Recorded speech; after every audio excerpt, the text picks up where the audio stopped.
Hello students, welcome again. बच्चों, previous class में fertilisation topic start किया था।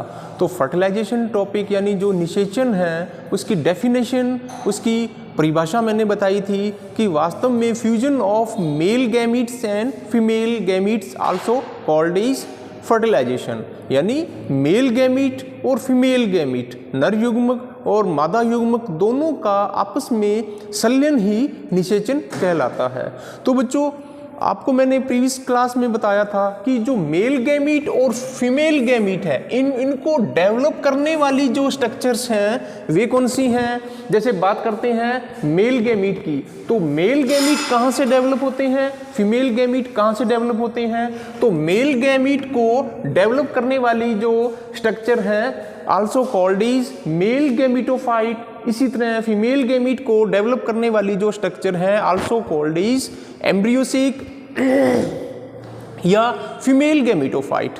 Mail gametophyte male gametes produce करती हैं, फीमेल गैमीटोफाइट यानी जो एम्ब्रियोसिक हैं फीमेल गैमीट्स प्रोड्यूस करते हैं। जब ये मैच्योर हो जाते हैं फिर इनके जो न्यूक्लियाई हैं, केंद्रक हैं, उनका आपस में फ्यूजन होता है, संलयन होता है और एक डिप्लॉयड स्ट्रक्चर बनती है।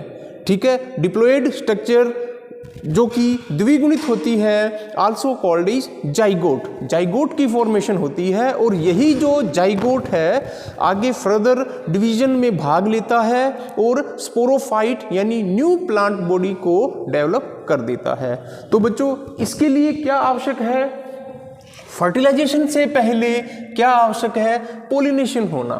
जब एंथर मैच्योर हो जाता है तो वो डिहाइसेंस हो जाता है, फट जाता है, उसके अंदर जो पोलन ग्रेन्स हैं वे लिबरेट हो जाते हैं, स्वतंत्र हो जाते हैं और उनका जो ट्रांसफर है वो कहाँ होता है?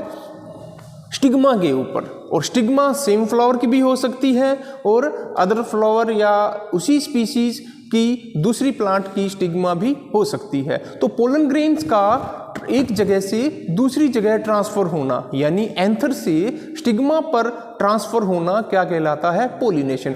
पोलिनेशन जब कंप्लीट हो जाएगा इसके लिए विभिन्न प्रकार की एजेंसी की आवश्यकता होती है। अब फर्टिलाइजेशन प्रोसेस स्टार्ट होगा। फर्टिलाइजेशन का जो पहला स्टेप है, फर्स्ट स्टेप है, वो है जर्मिनेशन ऑफ पोलन ग्रेन्स। तो सबसे पहले फर्टिलाइजेशन में जो पोलन ग्रेन्स हैं जिनके अंदर मेल गैमीट्स बनते हैं, पोलन ग्रेन्स का सबसे पहले क्या आवश्यक है कि जर्मिनेशन होना। बच्चों, जैसे ही एंथर का डिहाइसेंस होगा, जो एंथर हैं उनका डिहाइसेंस होगा, उनके अंदर जो मैच्योर जो पोलन ग्रेन्स हैं वे क्या करेंगे? स्टिग्मा के ऊपर ट्रांसफर हो जाएंगे। जो स्टिग्मा है स्टिग्मा की जो सरफेस होती है लगातार एक लिक्विड सब्सटेंस सीक्रेट होता रहता है। एक तरल रूप जो पदार्थ है वो क्या है? स्रावित होता रहता है।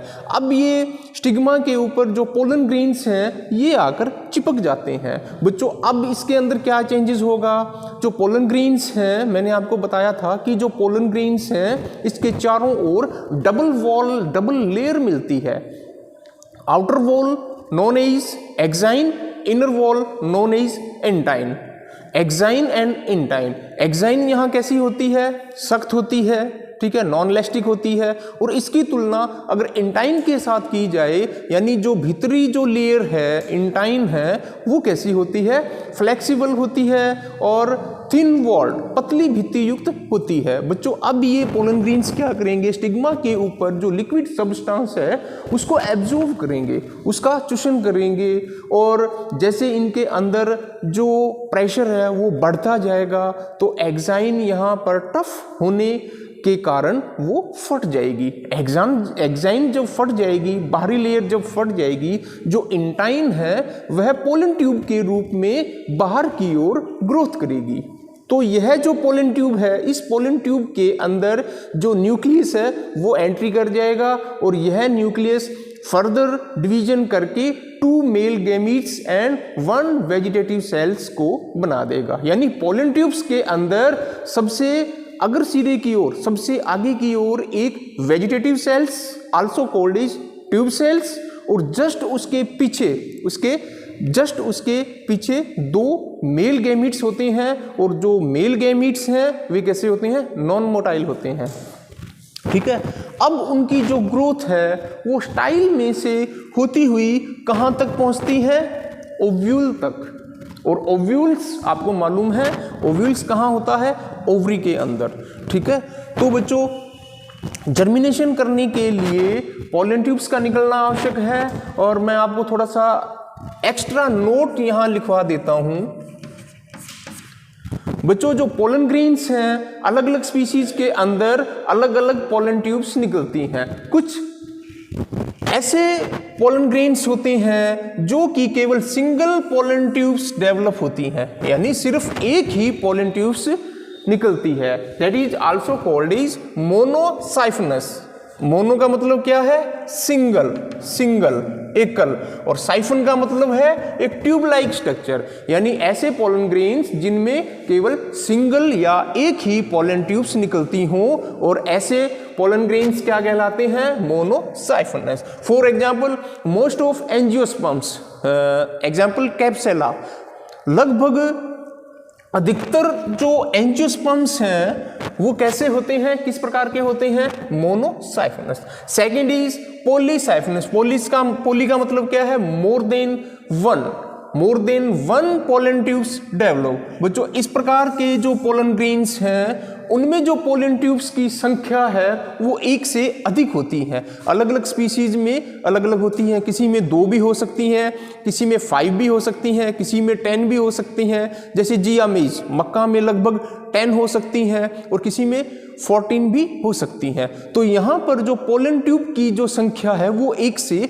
अधिक है, इसलिए यह कौन सी कैटेगरी है, पॉलीसाइफनस। बच्चों बोरोन एंड कैल्शियम की जो रिक्वायरमेंट है वो अति आवश्यक है। और जो टेम्परेचर है growth of pollen tubes, well growth of pollen tubes की वेल ग्रोथ के लिए जो टेम्परेचर है वो 20 to 30 डिग्री, इसको बोलते हैं ऑप्टिमम रेंज, इष्टतम तापमान। नेक्स्ट अपनी बात करते हैं, ये थी जर्मिनेशन ऑफ पोलन ग्रेन्स। अब क्या है, पोलन ग्रेन्स जर्मिनेट हो चुके हैं, पोलन ग्रेन्स के अंदर पोलन ट्यूब्स निकल चुकी है, पोलन ट्यूब्स के अंदर 2 मेल न्यूक्लियाई हैं और एक ट्यूब सेल है। अब बच्चों entry of pollen tube into ovules. Ovules किसके अंदर बंद रहते हैं, ओवरी के अंदर। बच्चों ओव्यूल्स के अंदर जो पोलन ट्यूब की एंट्री है उसको अपने आज पढ़ेंगे। तो वास्तव में जो पोलन ट्यूब्स हैं जो कि लगातार स्टाइल में से होकर ओव्यूल की तरफ लगातार जो ग्रोथ कर रही है, तो वो ओव्यूल के अंदर एंट्री कौन से पार्ट से करेगी या कौन से हिस्से से करेगी। तो इस आधार पर 3 इसके भाग हैं। 3 कौन कौन से हैं, फर्स्ट इज पोरोगेमी। पोरोगेमी का मतलब क्या है, जैसा कि नाम से ही क्लियर है, पोरोगेमी। बच्चों ओव्यूल की स्ट्रक्चर आप याद करो, जिस तरफ माइक्रोपाइल्स है, ठीक है, और उसके अपोजिट साइड्स क्या है, कैलाजा। ये क्या है, एक मैच्योर ओव्यूल की स्ट्रक्चर है। ठीक है, पोरोगेमी का मतलब क्या है कि जब पोलन ट्यूब की जो एंट्री है वो ओनली माइक्रोपाइल से हो। ये देखो, ये पोलन ट्यूब्स हैं और ये इसका माइक्रोपाइल्स है और बैक साइड में इसके क्या है, कैलाजा। जब पोलन ट्यूब की एंट्री माइक्रोपाइल से हो तो इस प्रकार की जो एंट्री है वो क्या कहलाती है, porogamy. For example most of angiosperm like capsella. ठीक है, तो अधिकतर जो एंजियोस्पर्म हैं उनमें पोलन ट्यूब की जो एंट्री है वो पोरोगेमी प्रकार की होती है। Second is कैलाजोगेमी।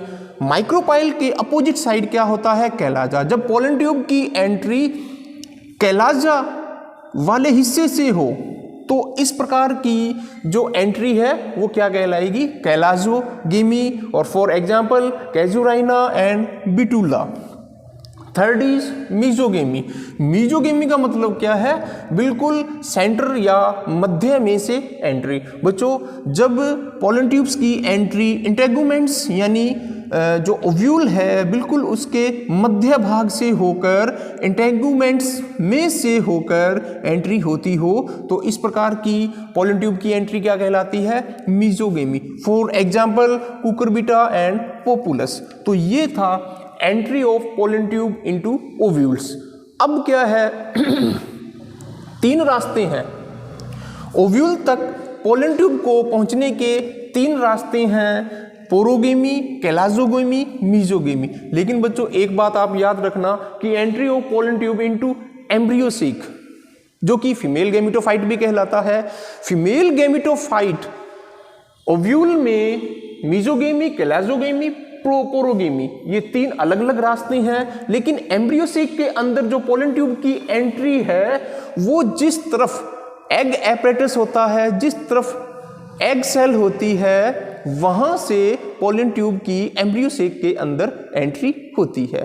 तो बच्चों ये जो पोलन ट्यूब की एंट्री है ये आपको मालूम है egg cell, 1 egg cell and 2 synergid cells, ठीक है, तीनों मिलकर एग एपरेटस की फॉर्मेशन करती हैं। और जो पोलन ट्यूब की एंट्री है वो सिनर्जिड और एग सेल के बीच में से होकर भी हो सकती है या सिनर्जिड सेल को बेधते हुए भी हो सकती हैं। और फाइनली क्या होगा कि एम्ब्रियोसेक या फीमेल गैमेटोफाइट में पोलन ट्यूब्स की एंट्री होने के बाद ये पोलन ट्यूब्स लगभग एम्ब्रियोसेक के मिड में पहुंच जाएगी। मिड का मतलब है polar, between polar nuclei and egg apparatus, ठीक है। और यहाँ पर पोलर न्यूक्लियाई और एग सेल के बीच में आकर जो पोलन ट्यूब्स है वो क्या है फट जाएगी और पोलन ट्यूब्स का अगर सिरा डिजोल्व होने के बाद जो मेल न्यूक्लियाई हैं वे यहाँ पर फ्री हो जाएंगे। और फ्री होने के बाद अब दोनों ही मेल न्यूक्लियाई क्या करेंगे? फ्यूजन करेंगे। और किसके साथ फ्यूजन करेंगे ये आपको बताएंगे नेक्स्ट क्लास में।